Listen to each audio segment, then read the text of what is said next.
ایک حدیث پاک کے اندر یہ بھی ہے، جناب سرور کائنات صلی اللہ علیہ وسلم نے ارشاد فرمایا، اتنی بڑی عظمت اور رحمت والی رات کہ رحمتاً من ربک، آپ کے رب کی رحمت بے انتہا برس رہی ہوتی ہے، اور اللہ اپنے بندوں کی دعاؤں کو، استدعاؤں کو، عبادات کو سن بھی رہا ہوتا ہے اور جان بھی رہا ہوتا ہے، انہ هو السمیع العلیم۔ اور اتنی بڑی انا انزلناہ فی لیلۃ مبارکہ، اتنی برکت والی رات، اتنی رحمت والی رات، اتنی بخشش والی رات کہ بنو کلب کے بکریاں جو 10 میل کے اندر سماتی تھیں، فرمایا بنو کلب کی بکریوں اور بھیڑوں کے بالوں سے بھی زیادہ اللہ لوگوں کی بخشش فرماتا ہے اس رات کو، لیکن چند بد نصیب اس رات کو بھی اپنی بخشش نہیں کروا سکتے۔ ہم یہ بھی توجہ کریں کہ ان بد نصیبوں میں ہمارا نام نہ آ جائے، ان بد نصیبوں میں ہمارا نام نہ آ جائے۔ اگر ہمارا نام ان کے اندر آ گیا تو ایسی عظیم رات میں ہم بھی اپنی بخشش نہیں کروا سکیں گے۔ جناب سرور کائنات صلی اللہ علیہ وسلم نے ارشاد فرمایا، شرک کرنے والا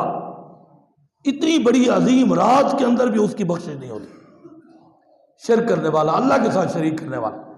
اور آپ کو پتہ ہے اللہ کسی کے ساتھ شریک کرنا یہ اتنا بڑا جرم ہے،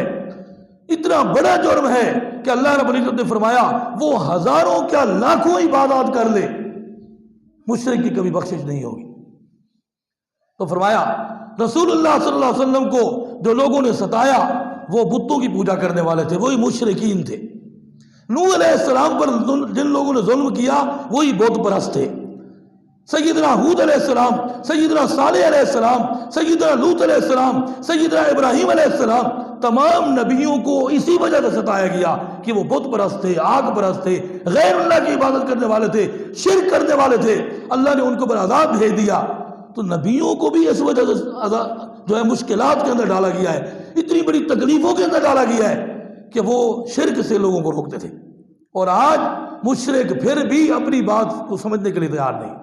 تو اس لیے اس رات مشرک کی بخشش بھی نہیں ہوگی۔ اور جناب رسول اللہ صلی اللہ علیہ وسلم نے ارشاد فرمایا کہ بغیر کسی شرعی عذر کے اپنے رشتہ داروں سے تعلق توڑنے والا، اس کی بھی اس رات کو بخشش نہیں ہوتی۔ فرمایا گھر میں تصویر لٹکانے والا، اس رات کو اس کی بھی بخشش نہیں ہوتی۔ ماں باپ کا نافرمان، فرمایا گھر کے اندر ماں باپ کا نافرمان ہے اور توبہ کرنے کے لیے تیار نہیں ہے، ماں باپ کی نافرمانی پر اترا ہوا ہے، فرمایا اتنی بڑی عظیم رات کے اندر اس کی بھی بخشش نہیں ہوتی۔ اور فرمایا شوق کے ساتھ کتا پالنے والا، جو شوق کے طور پر کتا پالتا ہے، تو فرمایا اس رات کے اندر اس کی بھی بخشش نہیں ہوتی۔ جناب رسول اللہ صلی اللہ علیہ وسلم نے ارشاد فرمایا۔ تو ہم ان بد نصیبوں کے اندر ہمارا نام نہ آ جائے،